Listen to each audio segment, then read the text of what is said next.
Now I'm unmuted. Common Great. error every day. Yeah, well, thank you for being here. What I'm going to do now is just give a brief introduction to everyone. Okay, so I'm going to start off first of all with the dashing Hamilton Wende. So Hamilton is a freelance writer and television producer based in Johannesburg. His articles have appeared in many international. Hinesh Vithal, he wrote those books, National Parks.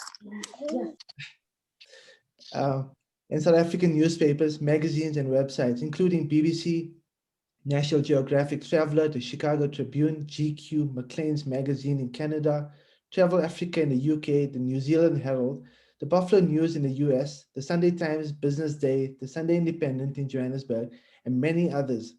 He has been a guest on Editors on SABC and has been a guest lecturer at the Department of Journalism at Rhodes University in Grahamstown, the English Department at the University of Cape Town, and at the University of the Witwatersrand, at the Durban Institute of Technology, and at the Cape Town Press Club, and the Mutaiga Club in Nairobi.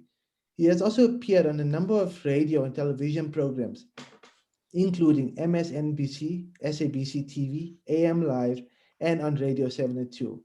In television, he has worked for a number of international networks, including National Geographic, CNN, BBC, NBC, ABC in Australia, SBS in Australia, NHK in Japan, Al Jazeera English, and a number of others. He has covered 15 different wars in Africa, Asia, and the Middle East. The countries he has worked in include Iraq, Afghanistan, Israel, Rwanda, Congo, Burundi, Sierra Leone, Angola, Sudan, Eritrea, Kuwait, Uzbekistan, Tajikistan, all over the place. Journey into Darkness, a documentary on the genocide in Rwanda he worked on for the BBC with producer David Harrison and correspondent Fergal Keane, who won the 1994 Royal Television Society's International Current Affairs Award. A Life Less Fortunate, a film on children in South Africa's prisons he worked on with Belinda Hawkins of SBS, who won the 1999 United Nations Association of Australia Media Award. Welcome, Hamilton. Our next guest, our speaker, is a beautiful Shafinaaz Hassim. She's a South African author, poet, and sociologist. Her published works include Daughters Are Diamonds, Honor, Shame, and Seclusion, A South African Perspective, Memoirs of Kimia, and the critically acclaimed novel on domestic violence, Sophia. Her anthology, Soul Seeds for Shade and Solitude, was inspired by Sophie Learnings. She is also the author of a new series of children's novels about a 10-year-old girl living in South Africa called Nisa Kamar and the Master of Geneva. Her work has been shortlisted for the University of Johannesburg Creative Writing Prize and the prestigious S. Cello Daker Award 2013. And she has been awarded in Hay Festival's category of top 39 authors under the age of 40 in Africa during the London Book Fair 2014. A winning story, Pink Oysters, is published in Africa 39 anthology by Bloomsbury, UK. Shafinaaz is the editor of the Belly of Fire anthologies for Social Change series, which was launched in 2011. Her research focuses on biographical narrative in interplay between personal and political spaces, and she writes both fiction and nonfiction. She has lectured and presented seminars at the University of KwaZulu-Natal in Durban, Humboldt University in Berlin, and at the University of Witwatersrand in Johannesburg. Welcome, Shafinaaz. Our next guest is the gorgeous Fiona Snyckers. Fiona was educated at the Rhodes University and the University of Witwatersrand. She is the author of the Trinity Series of novels and the sister series of mobile phone novels, which was commissioned by the Shuttleworth Foundation. Her most recent novel, Now Following You, is a thriller published by Mojaji Books. She has also published numerous short stories in magazines and collections. 3 of Fiona's books were nominated for the Sunday Times Fiction Prize, most recently in 2016. She was a judge of the 20 in 20 short story competition. She was also a judge of the Bessie Head Short Story Awards for 2015 and 2016. Fiona reviews books for the Times and the Sunday Times and writes for the Mail and Guardian's Thought Leader website. She has acted as external examiner for UCT's MA in Creative Writing program. Fiona lives in Johannesburg with her family. And finally, we have the handsome Hinesh Vithal. He is the author of the acclaimed National Park Trilogy. He's a mild-mannered banker by day, but by night, he crawls the far corners of his imagination, dragging back images of splendor while contorting them into magical words of wonder. Well, this is his story and he's sticking to it. Hinesh resides in Johannesburg with his wife and 2 kids. And that is the biography of all our panel members. Shafinaaz, can I hand it back to you? Thanks so much, Hinesh. I was actually going to start off just by looking at your bio and saying, you've been called a mild-mannered banker. Is there such a thing? Because then that's the first thing to interrogate about who is this writer, Hinesh Vithal, who is a mild-mannered banker. Yeah, of course. And I think there is such a thing, and I'm living proof of that. So I've been in banking for my entire career. I'm a banker by day, as I said, and my career has gone all over the place, starting off in payments, in financial parts of it, information systems, a bit of MIS in it as well. And I think I always question, I think everyone goes through their life questioning, there must be a bit more to it. Am I really just a mild-mannered banker or whatever other profession you've chosen to follow? And for me, it was always about writing. I used to do it in school. And it's something that I looked at a later stage as well. And that being a mild-mannered banker, I pull a lot of my own professionalism and pull it into my national park books as well. So if anyone has read it, you'll find that I've created an entire infrastructure and a council and a government body, and all that there comes from the daily work, But I think writing is my passion, and I managed to kind of push my way into writing as a career as well. So I'm still at the bank, but I'm now what they call a UX writer. So I'm a user experience writer. So I'm going to take liberties in saying that writing has kept you mild-mannered in the world of banking. And so the world of banking has creative arts to thank for that. Absolutely. I think it's kept me sane as well. I want to get straight into hi Hamilton, hi Fiona. So lovely to see you guys, even if it's virtual for now. I want to start with Fiona because, let's go back to the Trinity, Team Trinity, and the story of Trinity Loabe that you've got in your first and very well-received series. Your motivation for creating a character like Trinity and experiencing what she goes through and writing, writing for teens and for tweens. What's it been like from the outset? Well, I think my motivation was to write about somebody whose university experience was just completely different to mine. So I was at university probably a decade before Trinity was, and my experience of going there sort of at the height of apartheid, when things looked very bleak and there was hardly any prospect of change, only whispers of, maybe something is going to change in the future. But it was a very bleak time to be there. And I wanted to write about that experience from the perspective of a so-called born free. That's what we called them back in 2009, which I think is when my first Trinity book, Trinity Rising, was published. So I just wanted to write about what seemed at the time to be a much more joyful time to be at university. I must say that I didn't realize at the time that I was actually writing YA, even though my character was 18. I was just telling a story the best way I knew how.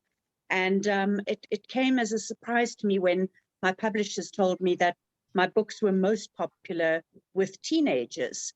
And then I really sort of leaned into the whole thing and took the story back a bit in time to when Trinity is at high school and she and her friends sort of get up to all kinds of adventures. And then I found the genre, I found the voice, and I realized, okay, this is what I'm doing now.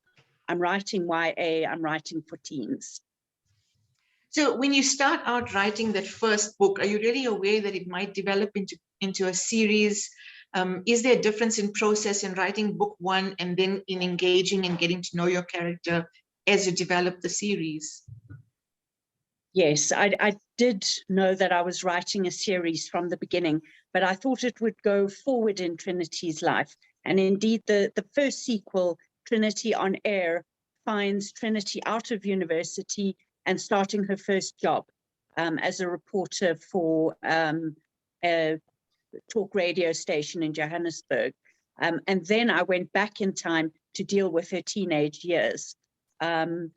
So yes, I think it's about creating a character who has legs and the ability to carry a series forward, and also a supporting cast of characters whose character arcs you don't wrap up in book one. You need to keep some things open-ended so that you can take the story forwards or backwards or in any direction, but you need a main character who can sustain a series, and you need a supporting cast of characters that don't have their stories all neatly wrapped up too early in the series. I like how you say, you know, when you keep those sort of little flaps open to be covered later on and give a taste of something to come, so to speak, and almost a question, a mystery in a reader's mind to say, I wonder what happens in this situation or with that situation. But does that potentially allow that each of the pieces, and this could work for any series, does this potentially give you the challenge that it might not be a standalone novel, that you would have to read the series from A to Z? Or you don't think so necessarily? Yeah, that's a fine balance, because in my experience, readers like stories to be in some way complete in themselves. Right. Readers are not terribly fond of cliffhangers, or not frustrating cliffhangers that really annoy you, and to know that it's going to be another year or two before you find out what happened. So the story needs to offer some kind of completeness in itself. It needs to have a narrative arc that gets wrapped up, but then you leave loose threads, usually to do with the characters that are dangling there and are sort of begging some kind of completion, so that the reader is interested enough to read the next book in the series, but not so frustrated that they would kind of give up on you as an author and go and read someone else instead. So it is a kind of a fine balance. Okay. I know I find that kind of, I mean, I'm asking also questions because I find that when I write the Newcomer series, I actually didn't have that knowledge that I would write a series. I wrote book one thinking this is the story about a little girl, and I wanted to experience her as a 10-year-old growing up in Johannesburg. And it's only that it almost seemed like I needed to take it further and to work my way through it. And so process very different. And I really enjoyed hearing how you speak to it as well. I know you have a new book for young adults, and I want to get back. Definitely want to get more time into that. But I want to cross over to Hamilton and speak about, tell us about this magical Arabella series that all of us, I mean, I think young and old, have been hooked on. And I like the way when we had the email chat in the briefing, I like the way you speak about your motivation. If you can talk to that, tell us what you said and talk to that about this motivation for the Arabella series, because I know you also, just as Fiona does, you write for adults, but the magic of this teen tween series is sort of, in some ways genre defying. Speak to us about your motivations for Arabella. Well, the first, excuse me, I didn't intend to write a series. We were renovating our house, and it was a hell of a job, and there was concrete all over the place, and the kids at some point were sleeping in sleeping bags in the living room floor, and the garden was completely destroyed. And I don't remember, I was in between other novels, working a lot for CNN, and but early in the morning I started writing. I really just pushed the boat out, and I had an idea many years ago when I was living and teaching English in Japan about writing a children's story about Arabella the butterfly. But I soon realized that was going to be too limiting. So I decided to create a magical world where Arabella was a little girl and something sad does happen to her. And interestingly, that's been one of the things that has attracted many children to the book, because whether we like it or not, sad things happen in our lives. And just because sad things are happening, or even if just because we're poor, doesn't mean we can't find magic. And that's a sort of realization that came to me as I was writing it. And, you know, like many of us, I grew up on a lot of imported, lovely classics, Charlotte's Web, Alice in Wonderland, all of these great classics. But I made a very conscious decision for it to be South African, to be Johannesburg initially. And, excuse me, as I said in the email, to access the universal world of magic, which exists in all sorts of metaphors and thoughts in all from Disney to, you know, Alice in Wonderland, through the local. And so it's set deliberately in Parkview, which is a middle-class suburb. And the kids are also very much generation younger than Trinity and her generation, where they all grow up together with different racial groups. You know, the problems of apartheid have not left us, and in a very small way, I do deal with that, but they're not political books. But they cross all sorts of, you know, it's a book about kids finding their way in what is now, you can't really call it the new South Africa anymore, but in the South Africa we live in today. So that was very important, was to focus on the local, and through that way get into kind of universal metaphors and thoughts. And what's the response been like? I mean, you have adult readers for the series as well as young readers, probably of different ages. And I wrote the book the first one about 10 years ago, and it's still in print. It still sells. The COVID-19 pandemic has obviously slowed down things quite a lot. There's not really many book fairs. I sell them myself sometimes at book fairs. There's some interest from one of the education departments, but I haven't heard anything. I think they've been in turmoil. So it's been extremely popular, and I'm working on series 3 and 4 in the series, and my wife is encouraging me to write a 5th, but I'm not there yet.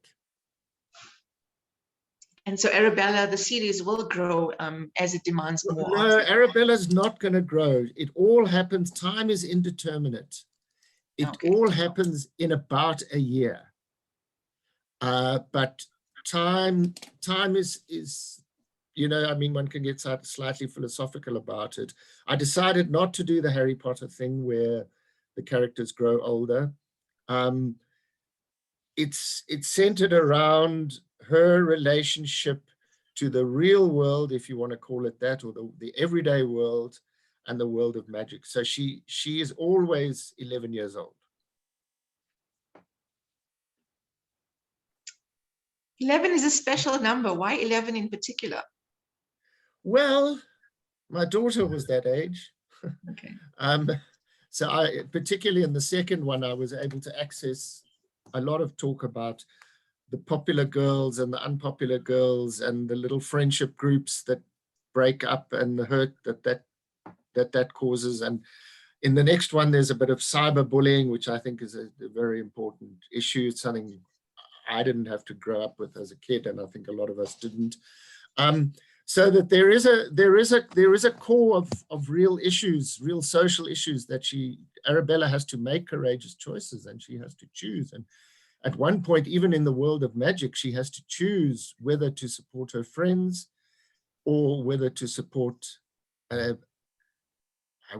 not quite an evil influence. That's a little too simple, but a dangerous influence that tempts her worst nature.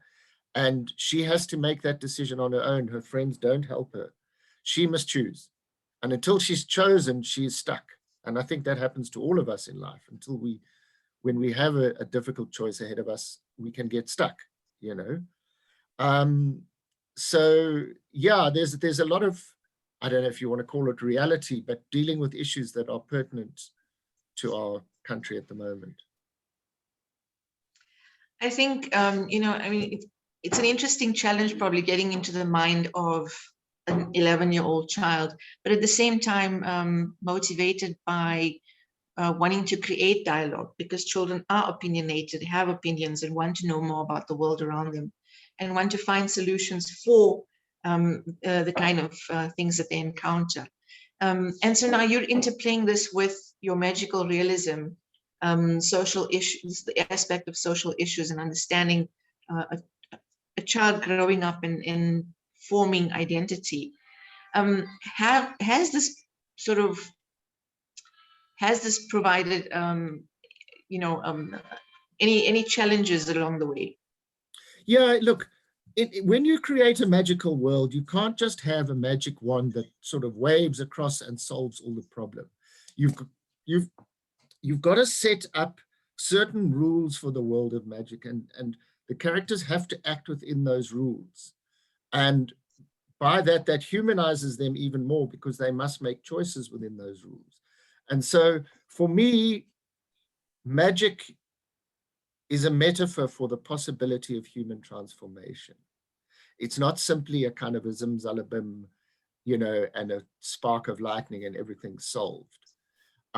So if the characters have to act within a certain limited kind of worldview, they then are more humanized. I mean, I always had problems with Superman, because I didn't know how Superman could carry the earth on his shoulders. And one of my father's friends said to me, but you don't mind that he can fly? And I didn't really have an answer to that, Right. But when I'm writing Arabella, I think of my younger, sort of late teen attitude towards Superman, and finding it a bit unrealistic, unpalatable. We're often told that you form a trust contract with a reader, and you don't want to lose, you don't want to, once you start questioning certain aspects of the story, you want to be led by the story, but once you start questioning certain aspects, you can. So it is a fine line between engaging a reader and losing a reader. And your Superman story seems to tread that line very cautiously. And also the parameters around, you are writing about Parkview, but it's a magical world. So you've got the freedom of the fiction, and you've got the sort of limitations of the space. I find that very interesting interplay, because you've done both.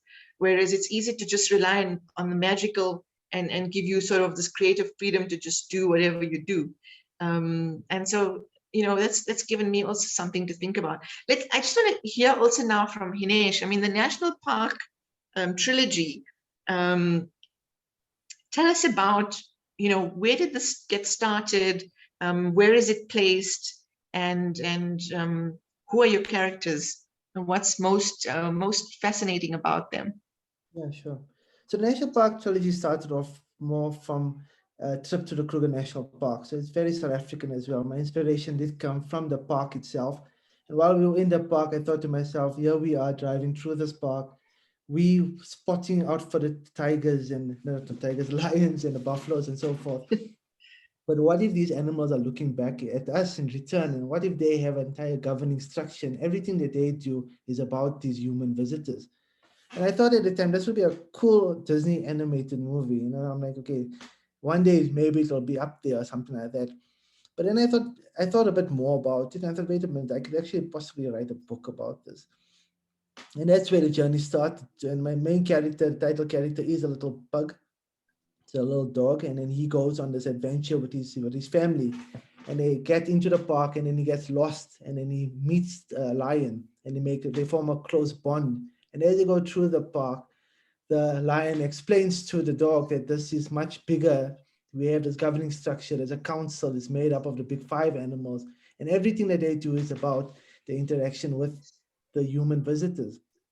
And through the journey, it's about, and I thought, and just coming back to the teenage part of writing for that, I never really thought, as Fiona also said, as it being directly towards teenagers. But after thinking about it as well, I thought definitely it would hit that target market. As I think it speaks a lot about the teenage years, are about self-development, as you mentioned as well. It's about the first time you really question your identity, who you are and how do you fit in this world. And I thought this little dog actually is a perfect personification of that, as he's a new character in a completely hostile and different environment. So everything in this world is new to him. So he's experiencing, like a teenager, all these new sensations and feelings. And it's exciting, but yet there's a lot of inner turmoil. So for me, it was a lot about this little dog coming into terms into who he is and believing in who he is and what he can, and the impact he can have on this and on this environment. So while writing that, that's the direction I went with. I never thought it would be a series either. But when I got to the end of the first book, I thought, wait a minute, I've got a lovely ending, which I think shouldn't come in a second book, but it should be the third book. But so I didn't know what the second book was at all. I knew how the third book would end, definitely. And I loved that ending. And that's what kept me going to say, how do I get now from this book to that ending? And so the second book actually turned out to be more of a prequel. So we went back in time to see how this environment develop. And then the third book kind of goes back forward again. But once again, I speak to this relationship that you have as a teenager with your parents, for example. And that's a part that I put in there. It's like how your expectation of your child and your child's expectation of your parent as well in return, and how the two of them can create turmoil as they grow along. So I think a lot of hindsight, like a lot of it comes out, I think there's a lot of magic already in the writing process. So sometimes it just writes by itself. And then once you've seen what you've written, you'll be like, okay, where did that come from? And I think there's a lot of you that you put in there as well. So you look back in your time as a teenager, and was that something that speaks to you, or is this something you notice in other people as well? And then I think I pass the books past other readers too, to make sure that I haven't completely missed the mark. So I found that my books are generally towards a younger audience, but there are topics which could speak to an elder group as well. I find it interesting when you say, it's like the writing process and the creative process in general. You set an intention, and sometimes it's not you leading the process, it's the process that's dragging you along in some ways. So it's so amazing when you say that. Yeah. And what's the response been like? I mean, the age groups that it appeals to, the response to this story of a wonderful tale being told from the perspective of the animals at the national park. Yeah, so it's been positive, absolutely positive. I think lots of people go in kind of with their guard down, more so because I think because it's animals, you have a bit of a softer feel towards it. And then you find the animals are, oh, they're so cute, they're so soft and they're wild and whatever. But as soon as because they're personified as well, you start relating. As much as the animals, you say, wait a minute, but I feel like this as well. I have this relationship too. So a lot of people have come back to say, well, I believe I identified with the characters as much as they were not human, but they still felt the bond there. So they could see past that to say, this is something that's real, and other people are feeling it as well. So I think by having it being animals, people were much more open and more receptive. And if, there are a lot of young writers out there who have a story and want to write a story, what advice would you give them if they wanted to create their own story? I think when it comes to writing, it's about practice. So you just keep at it all the time. And there are various causes as well that you can do more to structure the way you tell a story. How do you start it off? How do you get through it? How do you build your characters as well? But I think when it comes to writing itself, it's continuous practice as well as reading. I love reading.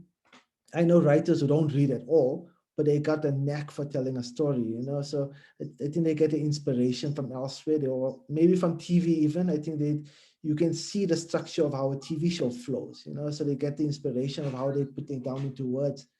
But as a writer, I think there's no bounds to what is right and what is wrong. And that's what I like about writing. It's your world, it's your creation, and you go with it. After a while, it's about how do you package that.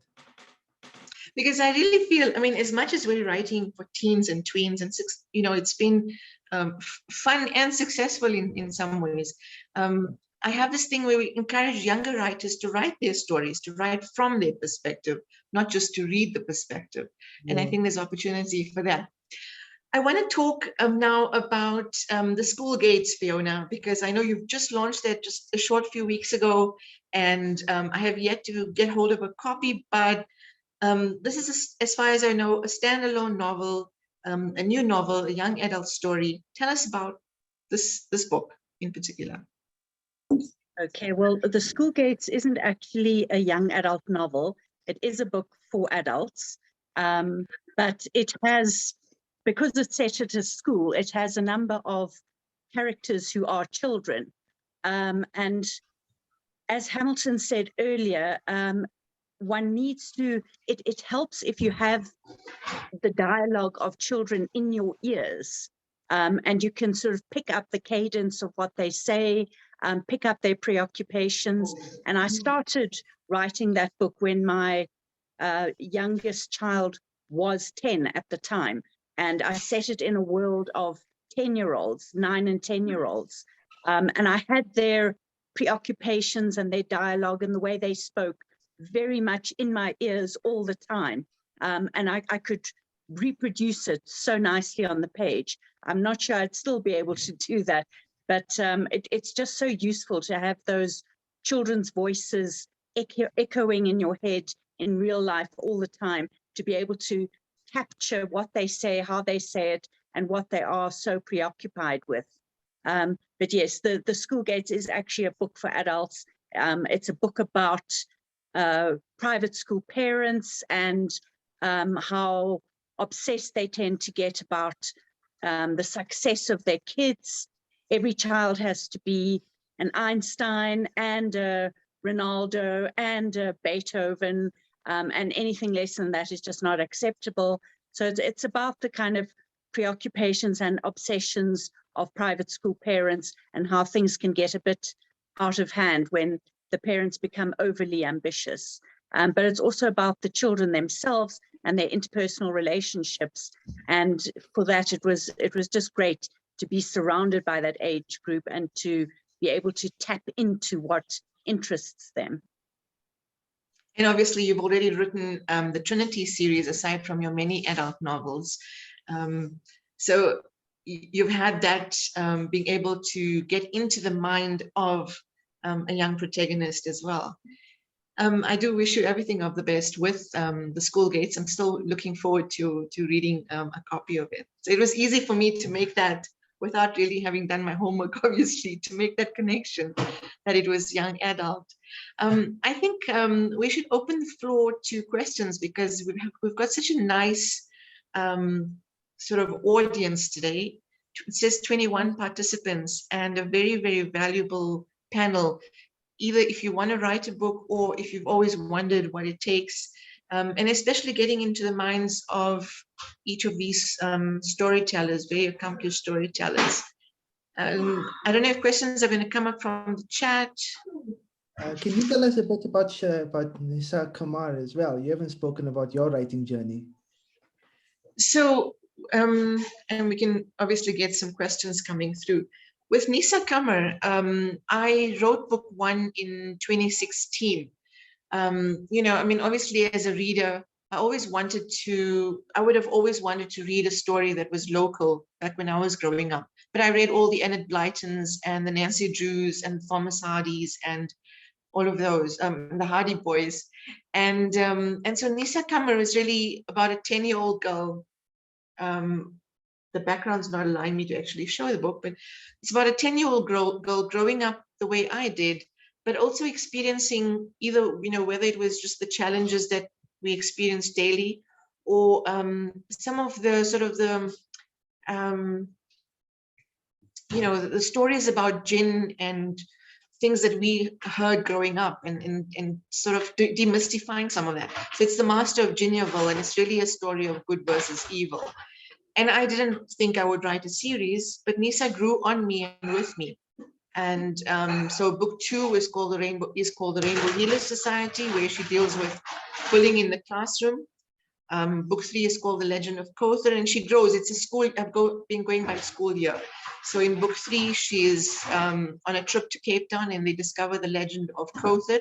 And Kothar refers to a story of abundance, potentially a mystical fountain.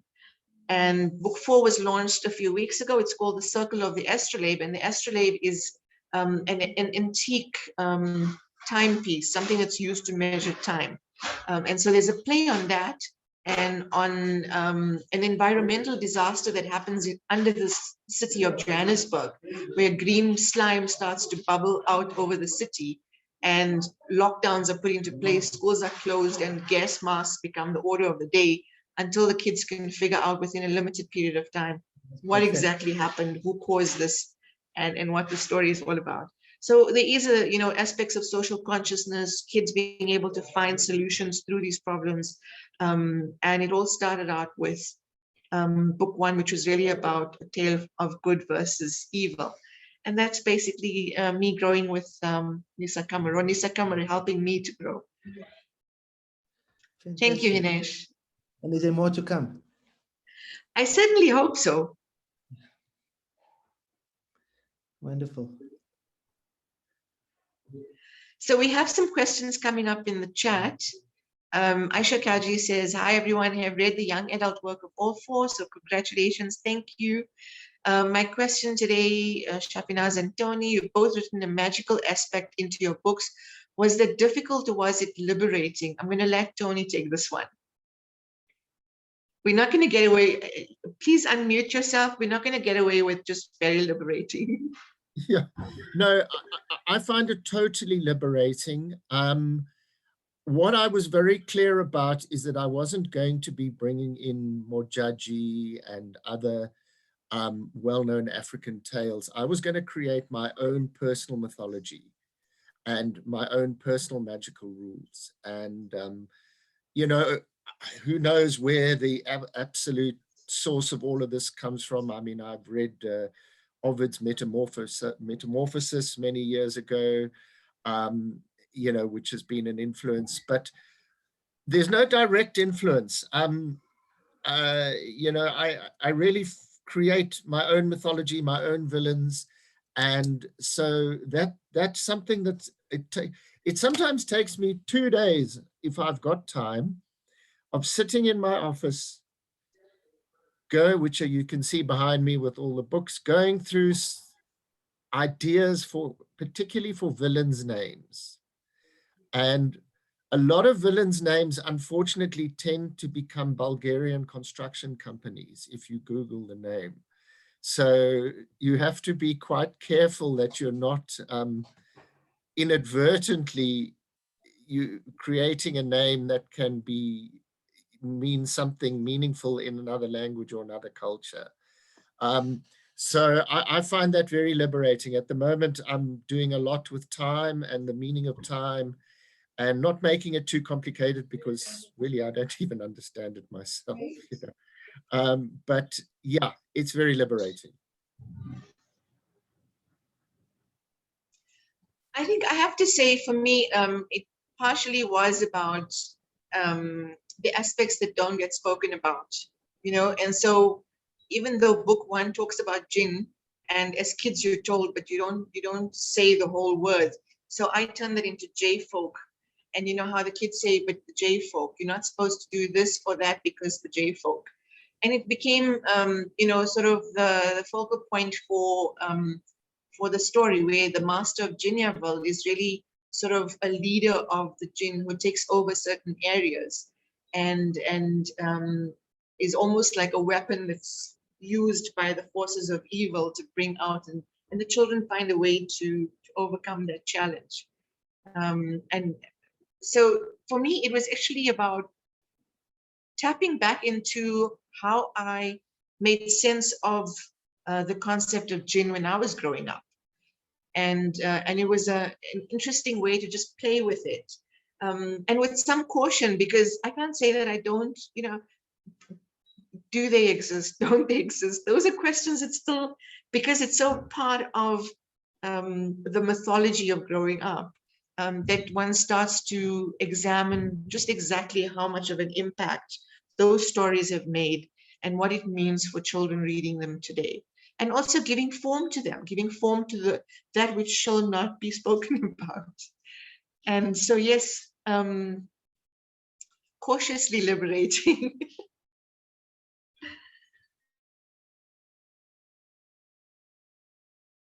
I know that there's been some caution even in, people choosing whether or not to read book one on that basis. So That's also been interesting. Narita says, truly inspiring hearing the roots of these books and stories, as well as the initiating visions that give life to your stories, given the intellectual and creative bridge of writing. What tools do you use to tap into the same, and do you find writing cathartic? Maybe Fiona, do you want to take that one? Okay. I'll have a go at that. Yes, I do find writing cathartic. I use it to work out all kinds of issues in my own life, and things that plagued me, especially when I was younger. I can put into a book and sort of work through the issue like that. And like Tony, I had an interest in superheroes and magic and so on when I was growing up. And I recently wrote a series of books aimed at the YA market about time-traveling teens. And they're a team of sort of superheroic time-traveling teens who have to go back in time to save history because someone's trying to tamper with history. And I used that to kind of work through all kinds of interests and issues that I had with different historical periods, but most of them circling around the Second World War, which I still find just such a catastrophic period in history that still has echoes today. And it was something that I find difficult to process. So I tried to process it through fiction, and that was indeed very cathartic for me. And is this series available? How many in the series is it available in print? We can readers read this. There are 4 books in the series. It's self-published. I saw someone asked a question about self-publishing earlier, and it's available on Amazon Kindle, either as an ebook or you can order the paperbacks. And what's it called? The Time Maverick series. The Time Maverick series. That's brilliant. Okay.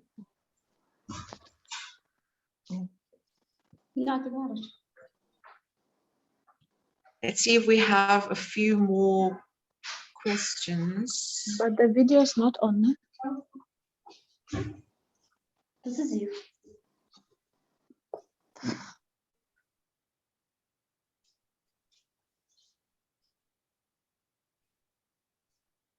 Does anyone have a question, or anyone on the panel want to add to the conversation about writing being cathartic or problem solving? Okay, Tony, definitely.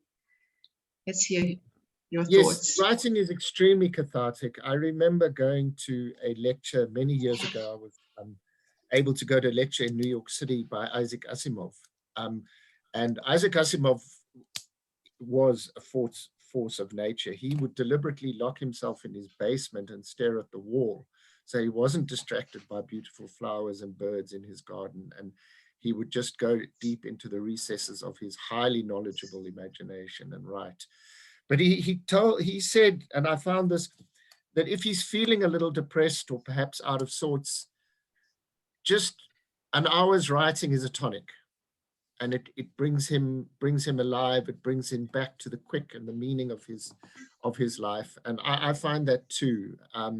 Sometimes the ugly R resistance comes in, and you think, oh, it's just too cold this morning, or you know, I've got nothing left to say, and you have to get in there. And as the Tibetan sage Milarepa said, just do it, which is now a slogan for Nike sneakers, you know. So I find that a tremendous tonic, and it keeps me going often, and reminds me of my inner purpose.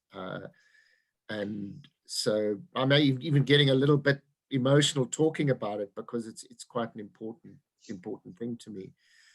A brief word about self-publishing. Sorry, was there a question there? No. I mean, look, I Go don't on. think This isn't a self-publishing seminar, so I think we must be very careful not to allow it to be published. But self-publishing is no longer mere vanity publishing that you just pump out your memoirs of your life and you pay someone a lot of money to do it and you get it. It's a very complex business decision that can work extremely well, and but it must be properly researched and you will have to take some financial risk.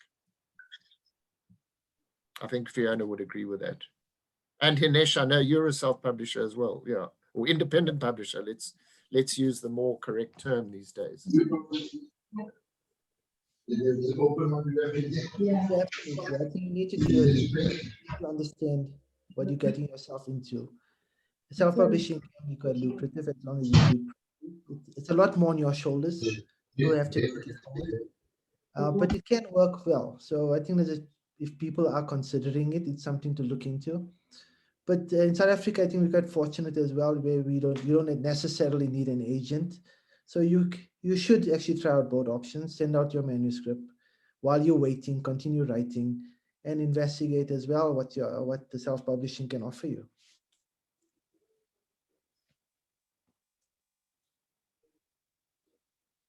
Hamilton, I have a question for you. How difficult did you find it adapting from your previous writing, which is very different to writing towards teenagers, and then moving across to a very different audience as well?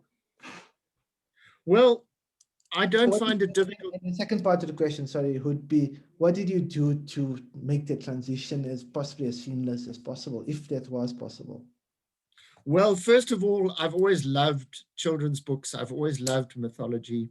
And I made a promise to myself long ago as a war correspondent that I wouldn't become one of those cynical, burned out people who constantly wanted to be in a conflict situation. I don't really do it anymore. I mean, obviously, I was down in Durban when those terrible things happened 2 weeks ago. You know, that was extremely distressing. So I find that writing the fantasy helps to take you away from that and helps to keep an inner kind of mythological life alive. Also, as Fiona said, I was able to, I couldn't have written the second book in the Arabella series without having listened to my daughter, bringing her home from school, her talking to me about the friendship groups and the pops and, you know, the queen bees and the wannabes and what happened in her kind of, you know, early tweens, you know. So I'm working on another very different adult book, historical novel at the moment, and I'm doing both at the same time. And I find the mornings are for Arabella, and when I've got time, I spend the afternoons working on the other book. Steven Spielberg has always been my hero. He's done everything from E.T. to Band of Brothers. And if he can be that kind of storyteller, I aspire to that. Yeah, he's got his own way of doing things as well, and he pumps out the words. Yeah, thank you.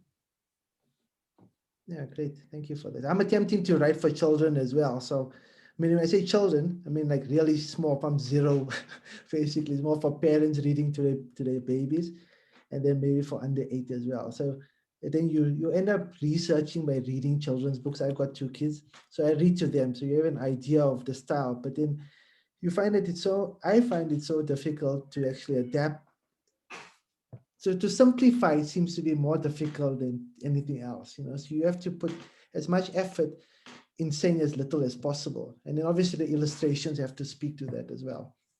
So that's basically where my question comes from. So I'm juggling the 2 hats.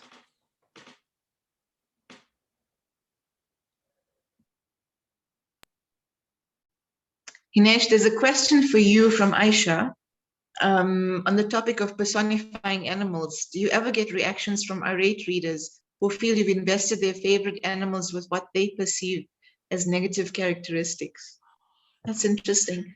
And also, for everyone, what's your favorite Harry Potter Hogwarts house?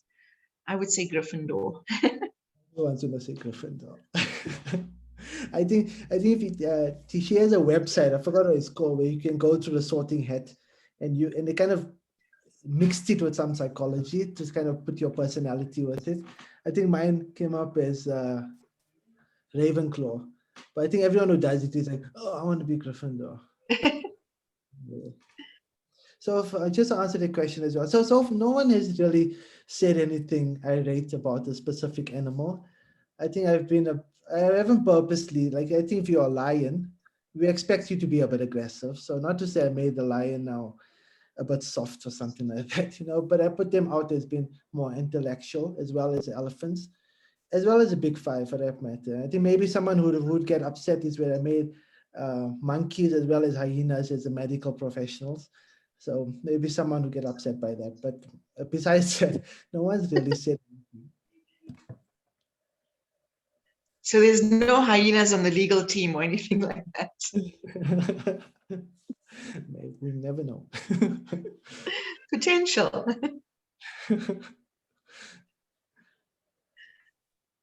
See, Aisha said Pottermore, that's the site.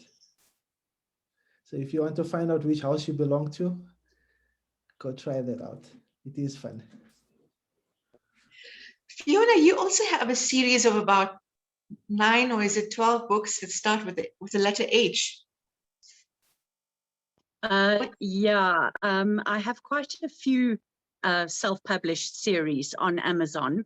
And yes, that's the Eulalie Park series. It's a kind of a murder mystery series, and the first 6 books all start with the letter H, hacked, haunted, hunted, etc., etc.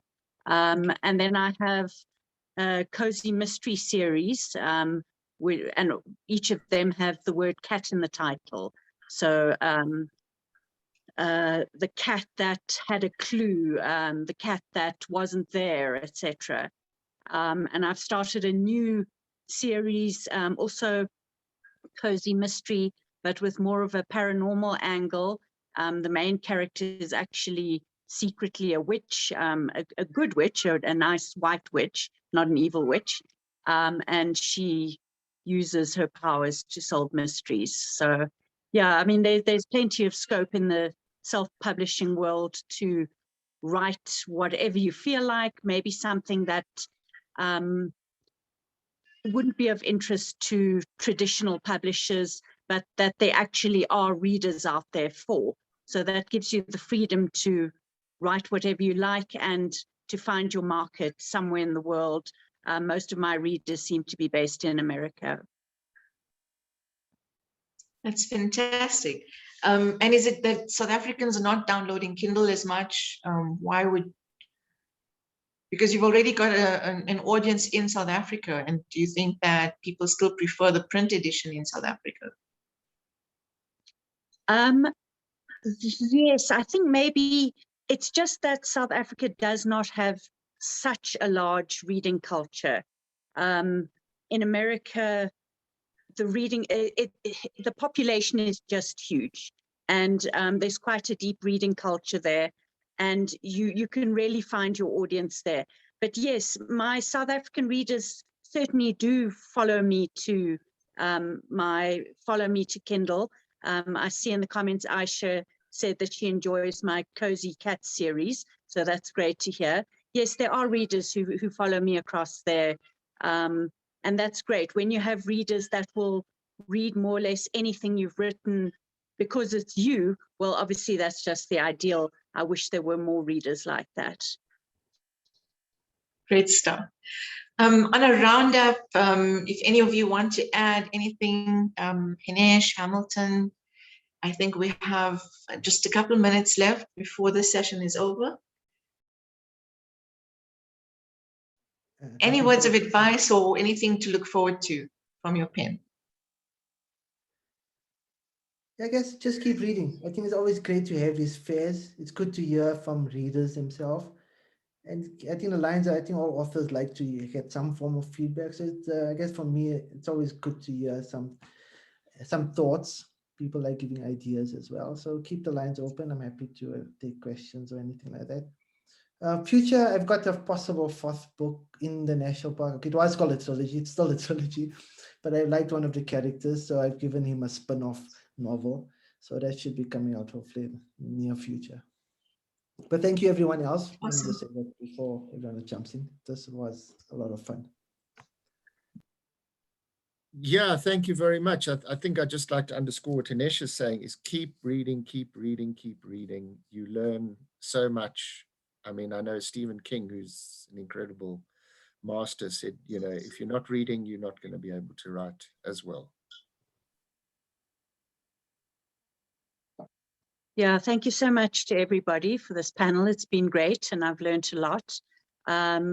Yes, obviously we as writers hope that the readers will keep reading because we can't be who we are without you. So if you're interested in writing yourself, then reading widely in the genre that you're interested in is obviously the most useful thing you can do. And also just write as though nobody is reading. Write without fear, without inhibition, without second guessing yourself. Maybe you won't be as good as your favorite writer straight off the bat, but keep doing it, keep practicing, and you'll get there. You'll get better. Every time you write something, you'll get better. And to children who want to write, I would say, don't be afraid of copying the style of whoever your favorite writer might be. That's how you learn. That's how you learn things. You probably won't come up with something completely original right from the very beginning. And it's absolutely fine to try to do what your favorite writers are doing. That probably won't be the thing that if you eventually publish yourself or have traditionally published, but it's like an apprenticeship. It's a way of learning to be a better writer.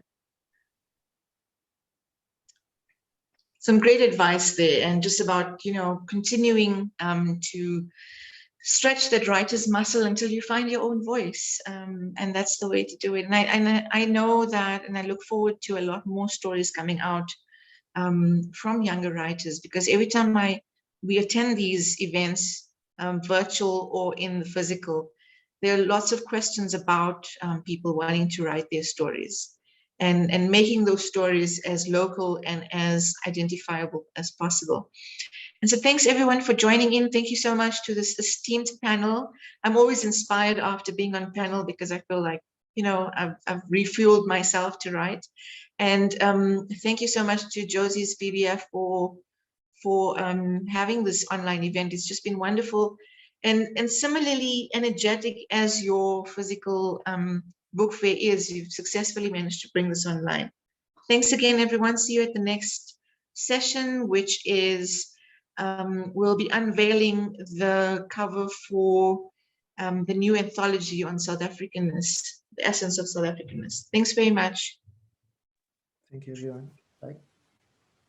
Thank you, everyone. You can find our links at the bit.ly link. We are also live on Facebook if you'd like to join there as well. And the next session starts at 12:30. Thank you so much. See you in the next session. Goodbye.